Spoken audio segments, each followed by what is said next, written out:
PT Pertamina atau Persero adalah BUMN yang bergerak di bidang minyak dan gas. Dalam 4 tahun terakhir tercatat 8 kebakaran pada kilang minyak mereka di berbagai lokasi Balikpapan, Dumai, Cilacap, Balongan, dan Pelumpang.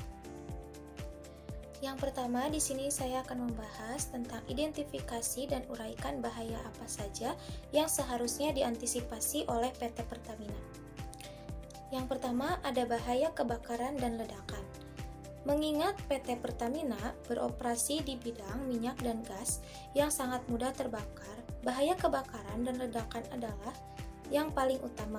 Ini bisa disebabkan oleh kebocoran gas atau minyak, konsleting listrik, percikan api, atau kegagalan peralatan. Selanjutnya, yang kedua, bahaya kecelakaan kerja. Pekerja di kilang minyak terpapar berbagai risiko seperti jatuh dari ketinggian, terhantam benda berat, terjepit mesin, atau terpapar bahan kimia berbahaya. Lalu, ada bahaya kesehatan jangka panjang. Paparan terus-menerus terhadap bahan kimia beracun, polusi udara, dan kebisingan dapat menyebabkan masalah kesehatan serius bagi pekerja dan masyarakat sekitar. Selanjutnya, ada bahaya bencana alam lokasi kilang. Minyak yang mungkin rentan terhadap bencana alam seperti gempa bumi, banjir, atau badai dapat memperburuk risiko yang ada. Selanjutnya, ada bahaya lingkungan. Tumpahan minyak atau gas, pelepasan emisi berbahaya, dan limbah industri dapat mencemari tanah, air, dan udara, merusak ekosistem, dan berdampak pada kesehatan masyarakat. Selanjutnya, bahaya kegagalan sistem dan peralatan. Kerusakan atau kegagalan pada pipa, tingkat penyimpanan, sistem kontrol, atau peralatan lainnya dapat menyebabkan insiden besar. Lalu di sini masuk pembahasan yang kedua. Jelaskan tata cara pengendalian bahaya tersebut untuk seluruh tingkatan bahayanya. Pengendalian bahaya dapat dilakukan dengan pengendalian hierarki of controls, yaitu yang pertama ada eliminasi, menghilangkan sumber bahaya sepenuhnya, contoh, mengganti proses yang sangat beresiko dengan yang lebih aman jika memungkinkan. Yang kedua ada substitusi, mengganti bahan atau proses berbahaya dengan yang kurang berbahaya, contoh, menggunakan bahan bakar yang lebih aman dalam proses tertentu. Lalu ada rekayasa teknik, mengisolasi orang dari bahaya atau merancang ulang peralatan atau proses untuk mengurangi risiko. Contoh, pemasangan sistem pemadam kebakaran otomatis, sistem deteksi kebocoran gas, ventilasi yang memadai, atau desain kilang yang tahan api.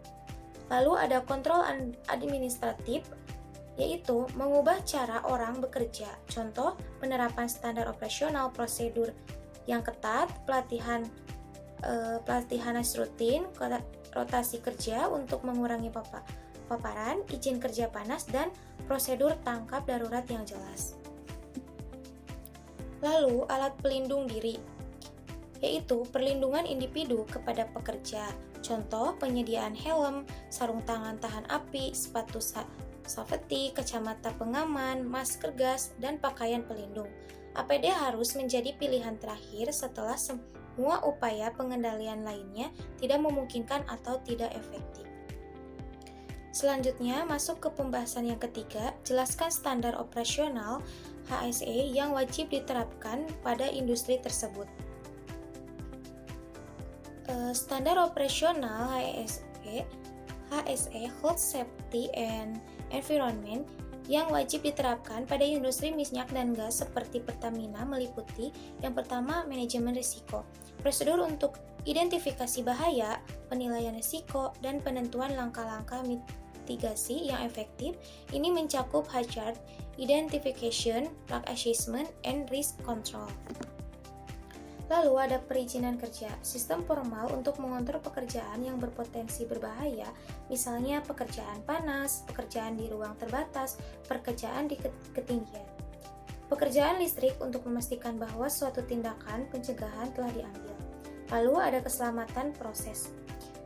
Program komprehensif untuk mencegah pelepasan bahan kimia berbahaya yang dapat menyebabkan insiden besar. Ini mencakup analisis bahaya proses integratis mekanik, manajemen perubahan, dan pelatihan, dan lain-lain. Selanjutnya ada kesiapsiagaan dan tangkap darurat. Prosedur dan rencana yang jelas untuk menghadapi keadaan darurat seperti kebakaran, tumpahan bahan kimia, ledakan atau bencana alam, termasuk evakuasi, pertolongan pertama, dan pemulihan. Lalu, keselamatan kebakaran. Sistem proteksi kebakaran pasif atau desain bangunan tahan api dan aktif, sistem deteksi dan pemadam kebakaran, serta prosedur pencegahan kebakaran. Selanjutnya ada kesehatan kerja. Program untuk memantau dan melindungi kesehatan bekerja dan paparan bahaya fisik, kimia, biologi, dan ekonomi, termasuk pemeriksaan kesehatan rutin dan manajemen penyakit akibat kerja. Selanjutnya, manajemen lingkungan.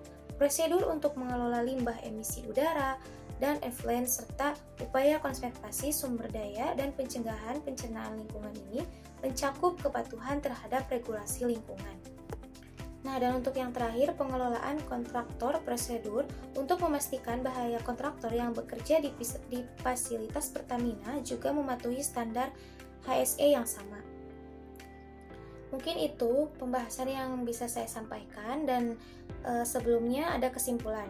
Secara keseluruhan, meskipun jumlah insiden kebakaran kilang minyak cenderung menurun pada tahun 2024 dibandingkan tahun-tahun sebelumnya dalam periode ini, serangkaian kejadian di tahun-tahun sebelumnya menggarisbawahi urgensi bagi Pertamina untuk terus meningkatkan sistem manajemen risiko, keadaan fasilitas, dan budaya keselamatan kerja guna mencegah terulangnya insiden serupa di masa mendatang.